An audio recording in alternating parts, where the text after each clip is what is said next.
Pratiquement tout le monde en Occident, ainsi qu'une grande partie du reste du monde, ont entendu parler de Jésus-Christ.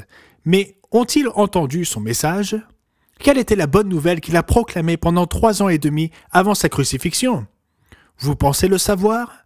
N'en soyez pas si certain, car ce n'est pas ce que la plupart des gens imaginent.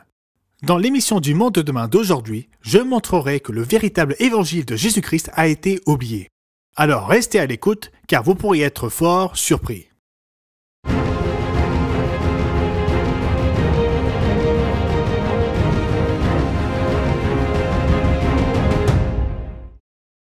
Bienvenue au Monde de demain. Dans l'émission d'aujourd'hui, nous allons nous plonger dans la Bible afin de décrypter le message que Jésus de Nazareth a apporté au monde. Vous pourriez bien être surpris, voire choqué, d'apprendre la vérité de cette bonne nouvelle. Après tout, c'est ce que signifie le terme « évangile ». Alors, quelle est exactement cette bonne nouvelle? Quel que soit le message que Jésus prêchait, il était controversé, car les chefs religieux de son époque étaient tellement furieux contre lui qu'ils excitèrent ses propres compatriotes pour le faire mourir. Pourquoi une telle haine?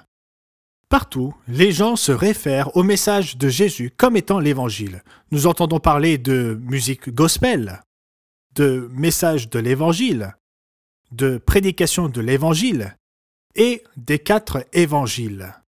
Mais qu'est-ce que l'évangile exactement? Beaucoup croient le savoir, mais le savent-ils vraiment? Le savez-vous? La croyance la plus courante est peut-être que l'évangile parle de la personne de Jésus, de sa mort, de son ensevelissement et de sa résurrection. Ou bien ils peuvent simplement dire « Jésus est mort pour nos péchés ». Alors cela est vraiment une bonne nouvelle, parce que nous avons tous péché, et la peine du péché, selon la Bible, c'est la mort. Comme cela nous est dit dans Romains 6 au verset 23. Car le salaire du péché, c'est la mort. Mais le don gratuit de Dieu, c'est la vie éternelle en Jésus-Christ notre Seigneur. Oui, c'est vraiment une bonne nouvelle. En effet, nous n'aurions aucun espoir sans ce sacrifice. Cela fait partie de l'Évangile, de la bonne nouvelle. Mais voici quelques questions à prendre en considération.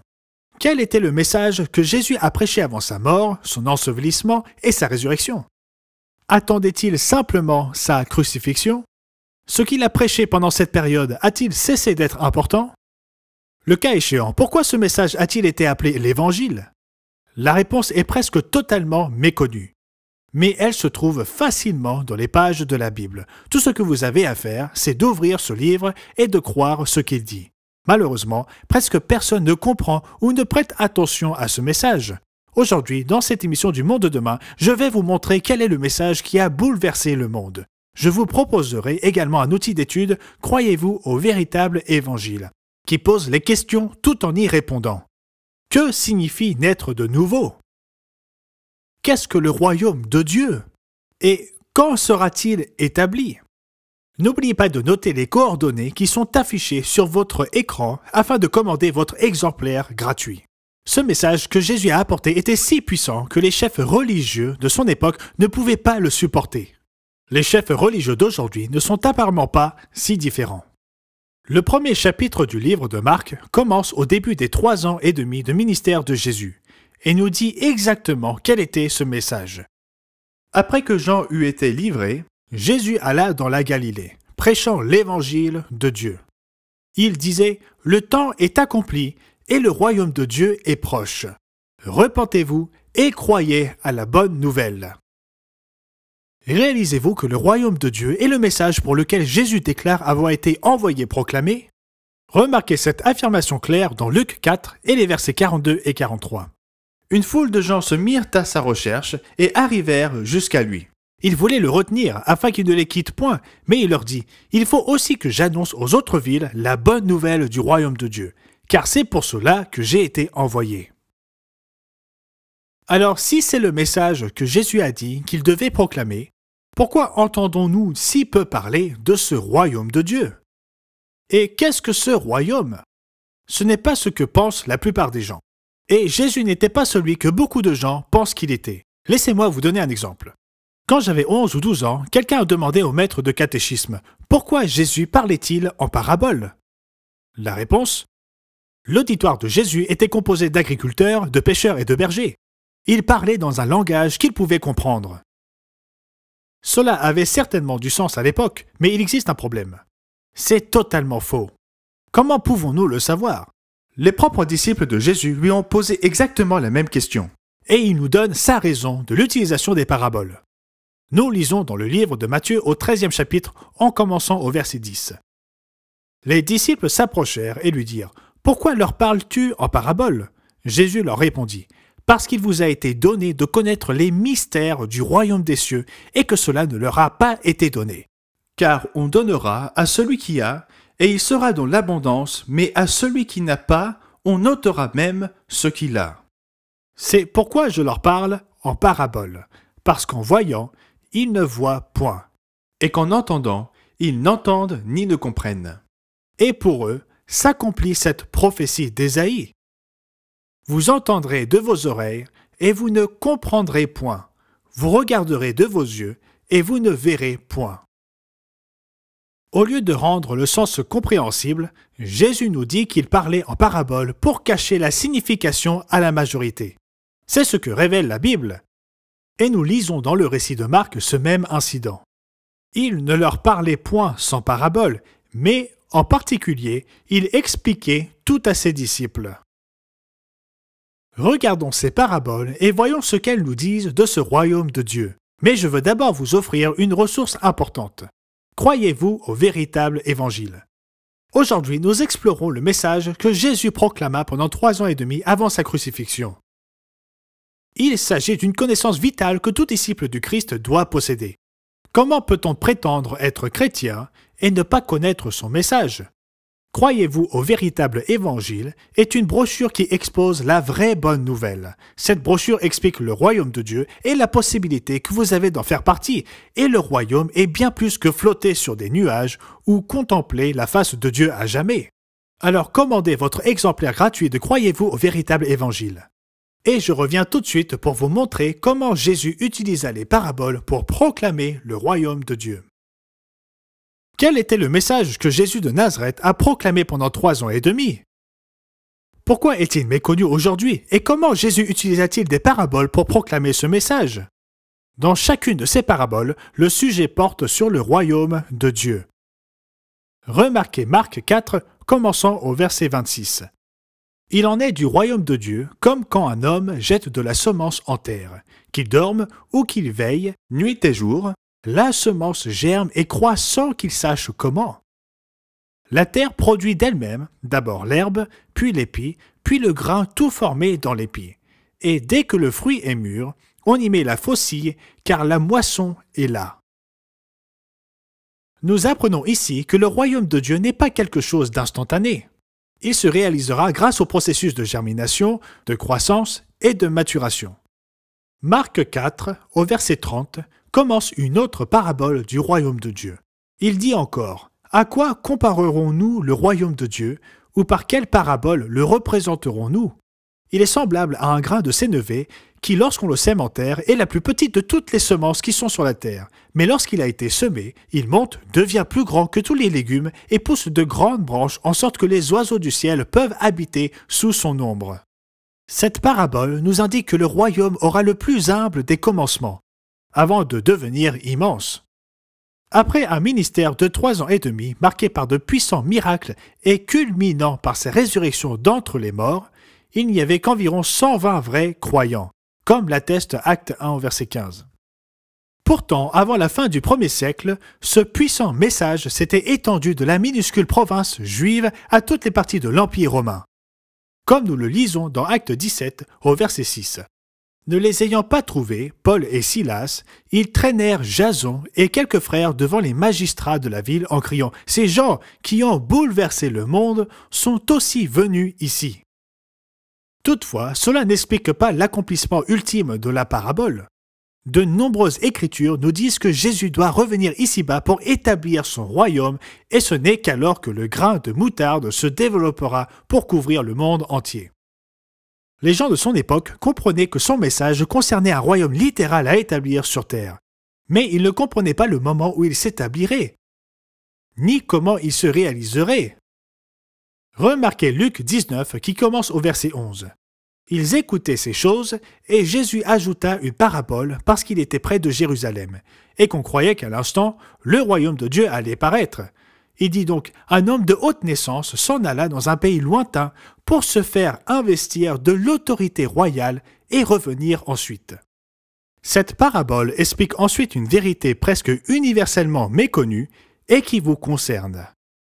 Elle montre que vous pouvez aider à résoudre les grands problèmes auxquels le monde est confronté, tels que la guerre, la pauvreté, la faim et la maladie. C'est pourquoi je tiens à vous rappeler l'offre importante d'aujourd'hui, croyez-vous au véritable évangile. Peut-être vous comprenez l'importance du sacrifice du Christ en votre faveur. Mais vous devez aussi comprendre, avec beaucoup plus de détails que je n'ai le temps de développer dans cette émission, quel a été exactement le message qui bouleversa le monde romain. Vous devez savoir pourquoi ils tuèrent Jésus. Et vous devez savoir pourquoi son message a tout à voir avec votre avenir. Croyez-vous au véritable évangile est une brochure qui donne un aperçu directement tiré des pages de la Bible. Ce message, bien que méconnu dans la plupart des églises, est spécifique et facile à comprendre pour quiconque cherche vraiment à le connaître. Jésus proclama ce message, tout comme Paul et d'autres. Vous avez besoin de cette brochure gratuite, alors cliquez sur la description pour la commander dès aujourd'hui. Et n'oubliez pas de cliquer si vous aimez et de vous abonner pour ne pas manquer aucune vidéo de notre émission. C'est là notre question du jour. Quel est le message que Jésus de Nazareth prêcha pendant 3 ans et demi? Ce message se trouve dans la parabole de l'homme de haute naissance et revêt d'une grande importance pour votre avenir. J'expliquerai cette parabole en détail, mais je dois d'abord vous préciser ce que votre avenir ne sera pas. Le sermon sur la montagne est considéré comme le cœur et le noyau des enseignements de Jésus. Il commence par les béatitudes ou les belles attitudes. La première se trouve dans Matthieu 5 au verset 3. « Heureux les pauvres en esprit, car le royaume des cieux est à eux. » Beaucoup en déduisent que la récompense de ceux qui seront sauvés est d'aller au ciel. Nous entendons parler d'une rencontre avec Saint Pierre aux portes nacrées afin de recevoir nos ailes et de flotter sur les nuages en jouant de la harpe pour l'éternité. Mais notez les mots utilisés au verset 5.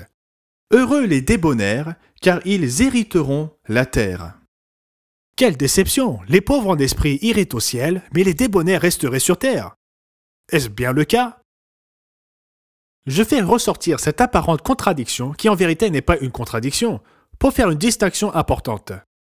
Examinons ces 2 versets plus attentivement. Lorsqu'il est dit « le royaume des cieux », cela fait référence à la possession ou à la propriété. Par exemple, lorsque nous disons « royaume de Dieu », nous n'imaginons pas que le royaume soit en l'intérieur de Dieu. Plutôt, nous comprenons qu'il s'agit du royaume qui appartient à Dieu. Mais lorsqu'il est dit « hériteront la terre », il s'agit de l'emplacement de notre héritage. Contrairement aux 3 autres évangélistes, Matthieu utilise le plus souvent l'expression « royaume des cieux », qui signifie le royaume de Dieu qui est aux cieux. Mais il est évident que cette expression est interchangeable avec « royaume de Dieu ». Remarquez-la dans Matthieu 19 au verset 23 et 24. « Je vous le dis en vérité, un riche entrera difficilement dans le royaume des cieux. Je vous le dis encore, il est plus facile à un chameau de passer par le trou d'une aiguille qu'à un riche d'entrer dans le royaume de Dieu. » Revenons maintenant à la parabole de l'homme de haute naissance. Comme nous l'avons lu précédemment, cette parabole a été donnée parce qu'il était près de Jérusalem et qu'on croyait qu'à l'instant, le royaume de Dieu allait paraître. Notez que les gens comprenaient que le message de Jésus concernait le royaume de Dieu et qu'ils cherchaient un gouvernement bien réel à établir à cette époque. Jésus a ensuite expliqué que le royaume n'apparaîtrait pas immédiatement, mais qu'un homme de haute naissance s'en alla dans un pays lointain pour se faire investir de l'autorité royale et revenir ensuite. Notez qu'il s'en irait, mais qu'il reviendrait. Après sa résurrection, Jésus est monté au ciel pour être avec son Père, mais comme nous le voyons dans ce verset, il reviendra. En attendant, il appela 10 de ses serviteurs, leur donna 10 mines et leur dit « Faites-les valoir jusqu'à ce que je revienne. » À son retour, l'homme de haute naissance, en référence au Christ, remet des récompenses à ses serviteurs. Combien de personnes ont lu cette parabole en comprenant sa signification? Il est facile de la lire et de passer à côté de ce que Jésus disait. Voici ce que sont leurs récompenses. Le premier vint et dit « Seigneur, ta mine a rapporté 10 mines. » Il lui dit « C'est bien, bon serviteur, parce que tu as été fidèle en peu de choses. Reçois le gouvernement de 10 villes. » De la même manière, celui qui a gagné 5 mines a reçu le gouvernement sur 5 villes. Comprenez-vous que le gouvernement est ce que le Christ offre à ses fidèles serviteurs?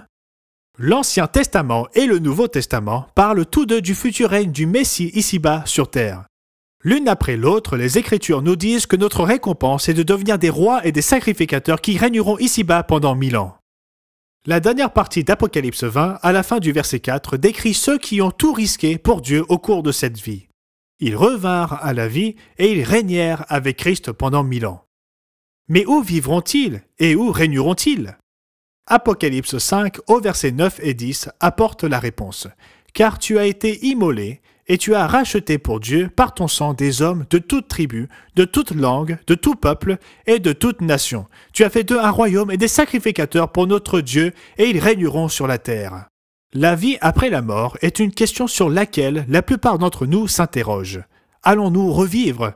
L'évangile de Jésus-Christ nous apporte la réponse et cette bonne nouvelle va bien au-delà du message de sa mort et de sa résurrection. Notre brochure « Croyez-vous au véritable évangile » souligne les écritures de la Bible qui expliquent l'avenir que vous pouvez avoir, et c'est bien plus que de flotter sur des nuages ou de contempler la face de Dieu pour l'éternité. Vous avez besoin de cette brochure vitale et elle vous est offerte gratuitement.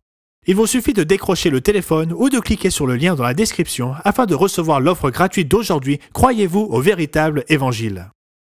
Et je reviendrai pour vous montrer à partir des pages de la Bible quelle peut être votre récompense. N'oubliez pas de liker notre émission et de vous inscrire à notre chaîne. L'évangile de Jésus, celui qui proclama pendant 3 ans et demi avant sa mort et sa résurrection, est largement méconnu. Pourquoi?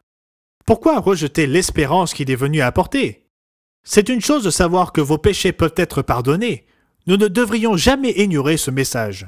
Mais nous devons nous demander dans quel but ultime? De quoi s'agit-il en réalité? S'il existe la vie après la mort, à quoi ressemblera-t-elle? Quelle pourrait être notre récompense? Jésus est venu avec un message clair. Il reviendra pour gouverner sur cette terre dans un royaume dans lequel nous pourrions naître. Pourquoi ce message est-il donc oublié? Un jeune homme riche vint demander à Jésus, « Maître, que dois-je faire de bon pour avoir la vie éternelle ?» La réponse du Christ fut qu'il devait observer les commandements. Cela devrait surprendre ceux qui disent que les commandements sont abolis. Mais en mettant ceci de côté pour l'instant, Jésus lui a prescrit une instruction directe qui allait éliminer son faux Dieu, l'argent, tout en le mettant en conformité avec le commandement concernant la convoitise. Et il lui dit d'aller vendre tout ce qu'il avait et de le donner aux pauvres. Ce faisant, il se constituerait un trésor dans le ciel, ce trésor que le Christ apporterait avec lui à son retour. Cet homme s'en alla tout triste, incapable de se résoudre à agir. Après cela, Jésus souligna combien il est difficile pour ceux qui placent leur confiance en leur richesse d'entrer dans le royaume de Dieu, ce qui amena ses disciples à se demander « Qu'en sera-t-il de nous ?» Notez la réponse de Jésus ici dans Matthieu 19 au verset 28. Jésus leur répondit « Je vous le dis en vérité, quand le Fils de l'homme, au renouvellement de toutes choses, sera assis sur le trône de sa gloire, vous qui m'avez suivi, vous serez de même assis sur 12 trônes et vous jugerez ou gouvernerez les 12 tribus d'Israël. » Voilà qui est très précis. Et y a-t-il un lien avec la parabole de l'homme de haute naissance qui se rend dans un pays lointain? Quand on regarde la vue d'ensemble dans les Écritures, on constate qu'il y a une continuité dans le déroulement de la pensée. Il y a un royaume qui se profile et Dieu nous en révèle la structure. Commençons par une déclaration bien connue de l'apôtre Paul à propos de ce royaume. On l'entend souvent lire lors des enterrements, mais les gens la comprennent-ils? 1 Corinthiens chapitre 15 et au verset 50. Ce que je dis, frères, c'est que la chair et le sang ne peuvent hériter le royaume de Dieu, et que la corruption n'hérite pas l'incorruptibilité. Ce verset réfute à lui seul de nombreux faux enseignements sur le royaume de Dieu. En effet, le royaume n'est pas établi dans nos cœurs. Non, il n'est pas d'ores et déjà là. Le royaume de Dieu est un gouvernement littéral. Tout comme Jésus enseigna à ses disciples ce que serait leur récompense, et tout comme il enseigna dans la parabole de l'homme de haute naissance. Et comme nous venons de le lire, la chair et le sang ne peuvent hériter du royaume. Pilate demanda à Jésus, « Es-tu le roi des Juifs ?» Et Jésus expliqua, « Mon royaume n'est pas de ce monde. Si mon royaume était de ce monde, mes serviteurs auraient combattu pour moi afin que je ne sois pas livré aux Juifs.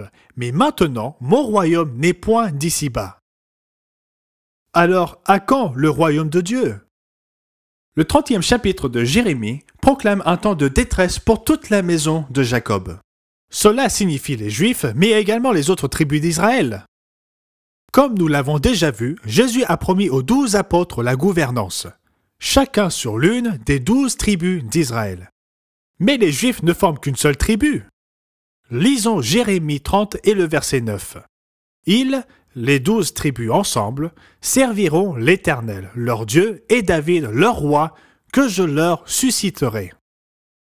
Quand avez-vous entendu pour la première fois cela prêché en chair?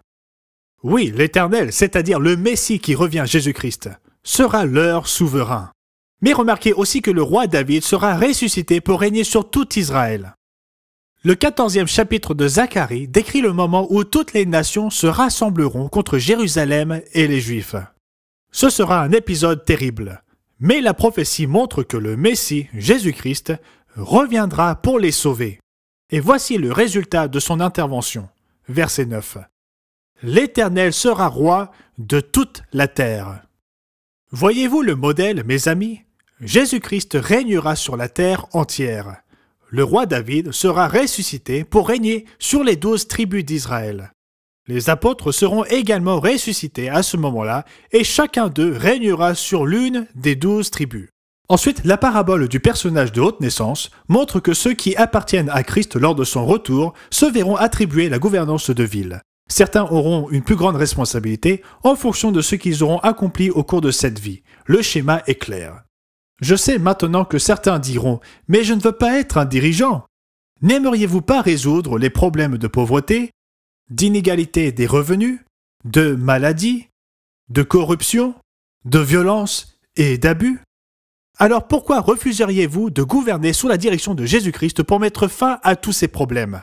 Dieu n'essaie pas de sauver le monde entier en ce moment. Il appelle plutôt quelques personnes à naître de nouveau dans sa famille pour régner avec lui et apporter la paix sur cette planète troublée. Imaginez ce que ce sera. Il sera le juge des nations, l'arbitre d'un grand nombre de peuples. De leurs glaives, ils forgeront des hoyaux et de leurs lances des serpes. Une nation ne tirera plus l'épée contre une autre et l'on n'apprendra plus la guerre. Le royaume de Dieu n'est autre que la famille de Dieu née de l'Esprit. Il sera établi ici-bas pendant 1000 ans. Mais ce ne sera que le début. Pour en savoir plus sur votre avenir potentiel, n'oubliez pas de commander votre exemplaire gratuit de la brochure Croyez-vous au véritable évangile. Nous vous invitons à vous abonner à notre chaîne et à cliquer sur le bouton de rappel. Dans ce monde plein de chaos et de confusion, vous avez besoin de solides conseils qui proviennent de la Bible. Richard Ames, Wallace Smith et moi-même et notre co-présentateur invité Ron Mechner continuerons à partager avec vous les enseignements de Jésus-Christ, la bonne nouvelle de l'avènement du royaume de Dieu, ainsi que les passionnantes prophéties de la fin des temps et leur signification. Alors n'oubliez pas de nous rejoindre la semaine prochaine.